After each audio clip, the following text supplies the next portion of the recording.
जय श्री राम। हमारा आज का ये वीडियो है वर्ष 2025 के अंदर राहु के संपूर्ण गोचर का फल मेष राशि या मेष लगन के जातकों पर कैसा होगा। यानी हमारा ये वीडियो चंद्र राशि के आधार पर है। आप चंद्रमा से यानी आपकी अगर मेष राशि है तो ये वीडियो देख सकते हैं। लगन वाले कब देखें? अगर आपका मेष लगन है और आपको राहु से संबंधित दशा चल रही है तो आप राहु का ट्रांजिट देख सकते हैं। अदरवाइज ये वीडियो चंद्र राशि पर ही आधारित है। वर्ष 2025 का संपूर्ण गोचरफल के कब राहु राशि परिवर्तन करेंगे, कब किन नक्षत्रों में होंगे, उसका आपके जीवन पर क्या फल होगा।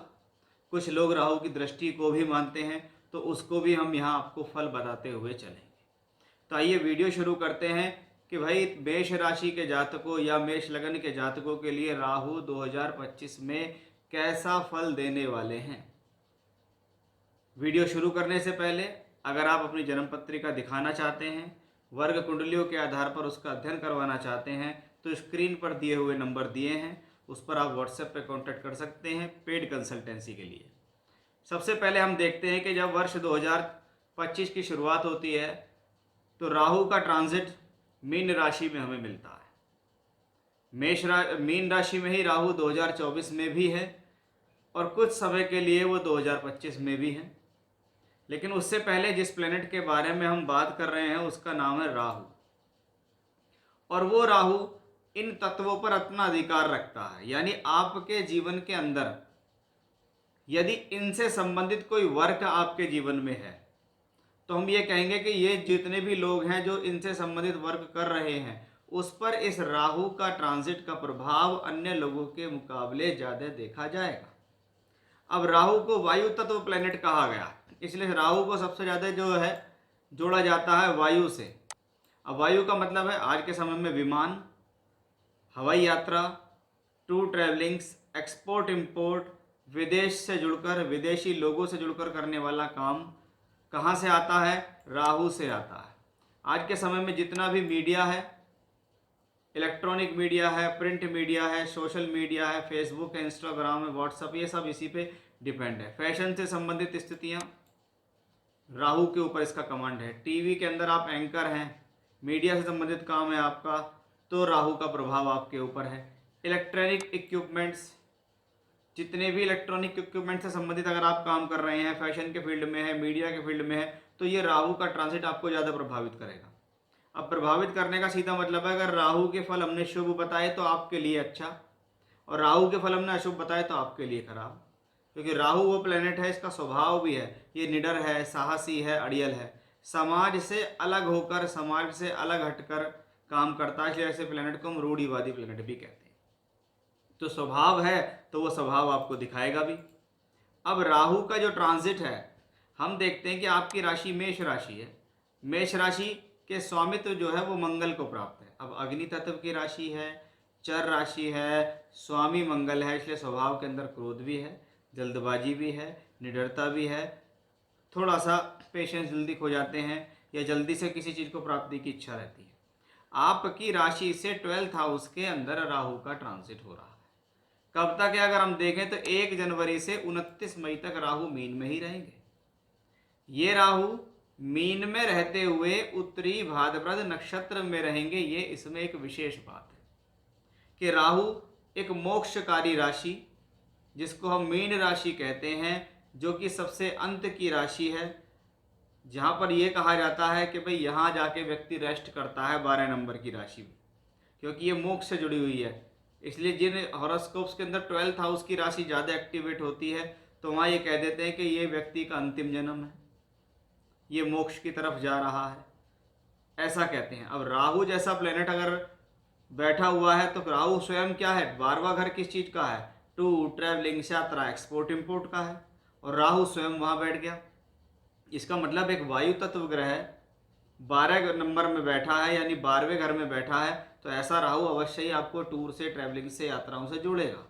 विदेश यात्रा से भी जोड़ सकता है। अगर कुंडली में विदेश योग हैं तो राहु आपको हेल्प करेगा।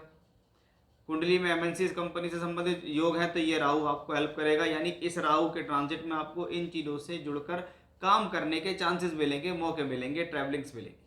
क्योंकि ये खर्च का भी है, इसलिए खर्च भी कराएगा। अगर ये धन के साधन देगा, बाहर से जुड़कर, तो ये आपको खर्च भी कराएगा। ऐसे प्लेनेट को कहा जाता है कि ट्रैवलिंग्स पर काफ़ी खर्च कराता है, बहुत बार अपने शौक पर और अपने सुख सुविधाओं पर थोड़ा ज़्यादा खर्च कराने वाला ऐसा प्लेनेट माना जाता है। अब ये उत्तरी भाद्रपद नक्षत्र यानी शनि के नक्षत्र में भी है।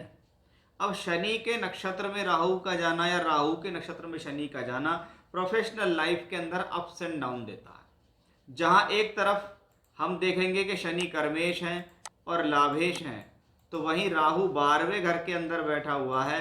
इसलिए ये प्लेनेट आपको थोड़ा सा ये भी कहता है कि अभी प्रोफेशनली जो फैसले हैं वो थोड़ा सोच समझ कर लेने चाहिए, कि जब तक राहु 12th हाउस में रहे ऐसे राहु को हल्के हाथ नहीं लेना है। कोशिश करनी है अपने आप पर संयम रखना है, क्योंकि एक तो राशि के मालिक मंगल हैं, ऊपर से राहु भी ऐसा है, तो पता लगा अड़ियल बन गए, अड़ियल रवैया इस्तेमाल करने लगे, क्रोध आ रहा है, चिड़चिड़ाहट आ रही है, किसी को कुछ भी कह देते हैं, किसी का कैसे भी सामना कर लेते हैं। तो ये चीज़ें आपको राहु से सावधान रहने की बहुत ज़्यादा ज़रूरत है, खास तौर पर क्योंकि वो शनि के नक्षत्र में होकर 12th में है। तो हम क्या कहेंगे, प्रोफेशनली फैसले सोच समझ कर लें, जितना लाभ मिल रहा है उसको सिक्योर करते चलें, अन्यथा आप अपनी गलतियों से उस लाभ को भी खो सकते हैं। अब वर्ष 2025 के अंदर एक और परिवर्तन होता है जिसको हम कहते हैं राहु का एक राशि परिवर्तन।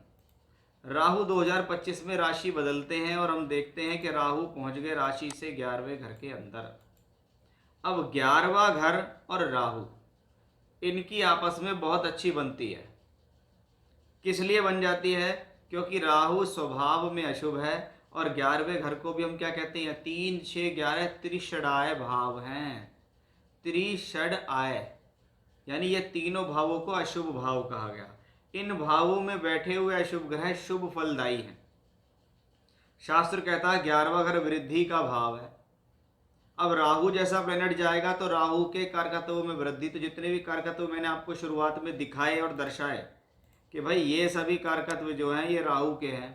अगर आपका इनसे जुड़ा हुआ कोई भी एक फील्ड है तो आप समझ लीजिए कि राहु आपको गेन देने के लिए तैयार है, राहु आपको लाभ देने के लिए तैयार है। यहाँ से आपके जो अगर इन फील्ड्स में काम कर रहे हैं तो आपके लिए बहुत अच्छे संकेत हैं। अगर इन फील्ड से जुड़ा हुआ काम नहीं भी कर रहे हैं आप, तो भी ये राहु गेन का, क्योंकि 11वां घर वृद्धि का है। जो प्लेनेट वहाँ गया वो खाली हाथ लौट कर नहीं आया, यहाँ गया हुआ प्लेनेट ही लाभ देगा। और वह 11वां घर वृद्धि का, आय का, इनकम का, प्रमोशन का और तरक्की का है, लाभ का है। तो हम क्या कहेंगे, ऐसा राहु लाभ देगा। और राहु की प्रवृत्ति है क्योंकि वो 11th हाउस में गया है, तो सडन गेन, अचानक से मिलने वाला लाभ, अचानक से तरक्की, अचानक से प्रमोशंस, अचानक से अपॉर्चुनिटी मिल जाना भी आपको इस राहु के कैरेक्टरिस्टिक्स में देखने को मिलेगा। तो 29 मई के बाद से राहु जब होंगे कुंभ के अंदर, तो ये वो कॉम्बिनेशंस होगा जो आपको बहुत लाभ देगा। यानी एक बात सीधी समझ में आती है कि यहाँ एक गेन का समय हमारा स्टार्ट होता हमें दिखाई दे रहा है, कि राहु की जैसे ही स्थितियाँ यहाँ होंगी ये हमारे लिए एक प्रोफेशनल गेन का समय होगा। अब ये राहु वायु तत्व राशि में है, क्योंकि 11 नंबर की राशि वायु तत्व राशि कहलाती है और राहु भी वायु है। तो ऐसी स्थिति में विदेश से जुड़कर, बाहर के लोगों से जुड़कर, ये विदेशी यात्राओं से, इन चीज़ों से जुड़कर फायदा मिलता है। वहीं आप इस दौरान देखिएगा कि राहु अब हो जाएंगे पूर्वी भाद्रपद नक्षत्र में। आप ये देखिए, पहले राहु गुरु की राशि में था, नक्षत्र शनि का था। अब राहु शनि की राशि में है, लेकिन नक्षत्र किसका है, गुरु का है। लेकिन पहले प्लेसमेंट 12वें घर में थी, अब प्लेसमेंट 11वें में है। इसलिए आप इसको एक अंदरूनी रूप का कॉम्बिनेशन मान सकते हैं कि भैया भाग्य स्थान, कर्म स्थान, लाभ स्थान और 12वां घर, इन सब से संबंधित हो गया है राहु, क्योंकि राहु शनि की राशि में बैठकर पहुंच गए हैं गुरु के नक्षत्र के अंदर। इसलिए ये कॉम्बिनेशन बहुत शुभ है, भाग्य के लिए, कर्म के लिए, लाभ के लिए, यात्राओं के लिए, प्रोफेशनल लाइफ के लिए, इच्छा पूर्ति के लिए, गेन करने के लिए। अब कुछ शास्त्रकारों की माने तो उन्होंने राहु की दृष्टि को भी कहा है कि भाई दृष्टि देखिए, और कुछ लोग पूछते भी हैं। अगर देखिए, अगर राहु के आपको अच्छे फल लेने हैं तो इतना ही बहुत है, किस भाव में बैठा है, किसकी राशि में बैठा है, किसके नक्षत्र में बैठा है, इन्हीं से ही फल मिल जाता है राहु का। फिर भी राहु अगर देखिए यहाँ से थर्ड हाउस को देख रहे हैं तो थर्ड हाउस कम्युनिकेशंस का है। और मैंने आपको बताया कि अगर आपका मास का, मीडिया का, इन लोगों से जुड़ने का काम है, कम्युनिकेशंस का काम है, आप वेबसाइट्स पे काम करते हैं, आपका मीडिया से संबंधित वर्क है, तो ये आपके लिए बहुत अच्छा है। ऐसा प्लेनेट शॉर्ट ट्रैवलिंग से फ़ायदा देता है। राहु का कनेक्शन फिफ्थ हाउस से है, तो थोड़ा सा क्या है, क्योंकि प्लेनेट स्वभाव में अशुभ है, तो अपनी बुद्धि को भ्रमित होने से आपको यहाँ बचाना है, जल्दबाजी से बचना है। चाहे वो आपकी शिक्षा हो, चाहे वो आपके रिलेशनशिप्स हों, चाहे आपकी लव लाइफ हो, उसमें आपको गलत निर्णय नहीं लेना है, बुद्धि को भ्रमित नहीं होने देना। राहु की सेवंथ हाउस पे पड़ रही दृष्टि भी इस बात को बताती है कि भाई आपको अपने वैवाहिक संबंधों को संभाल कर यहाँ चलना होगा, क्योंकि राहु एक स्वभाव में मैलेफिक प्लेनेट है। इसलिए इसकी दृष्टियाँ जिस भाव पे पड़ती हैं, अगर वो भाव अशुभ है तो कोई दिक्कत नहीं है। जैसे तीसरा घर जो है एक अशुभ घर है, तो इसके लिए मैंने आपको ठीक बताया, लेकिन ये पंचम भाव और ये सप्तम भाव ये तो एक शुभ भाव है, ये तो केंद्र और त्रिकोण कहलाते हैं, तो इसमें उसकी दृष्टि थोड़ा नुकसान आपको कर सकती है, इसका थोड़ा सा आपको ध्यान रखना। तो ये 2025 के अंदर पूरी तरीके से राहु का ट्रांजिट कब कब राशि परिवर्तन कर रहा है, किन नक्षत्रों में जा रहा है, क्योंकि 2025 के अंदर जब हम देखें, जब राहु कुंभ में आता है तो ये नक्षत्र होता है पूर्वी भाद्रपद। अब ये गुरु का नक्षत्र है, अब गुरु धन के कारक भी हैं, धन भाव में ही राहु बैठा है, तो हम तो इसको प्रोफेशनली गेन का ही भाव मानेंगे, तरक्की का ही भाव मानेंगे, लाभ के लिए बेहतर है, भाग्य के लिए, कर्म के लिए बेहतर है। यानी कुल मिलाकर हम कह सकते हैं कि मेष राशि के जातकों के लिए राहु का ट्रांजिट जब राशि परिवर्तन राहु करेंगे तब से आपके लिए एक सकारात्मक, एक पॉजिटिव दृष्टिकोण को दिखाता रहेगा। तो ये था मेरा आज का विषय कि भाई मेष राशि या मेष लग्न के जातकों के लिए राहु का संपूर्ण गोचर 2025 में आपको क्या फल देगा। जय श्री राम।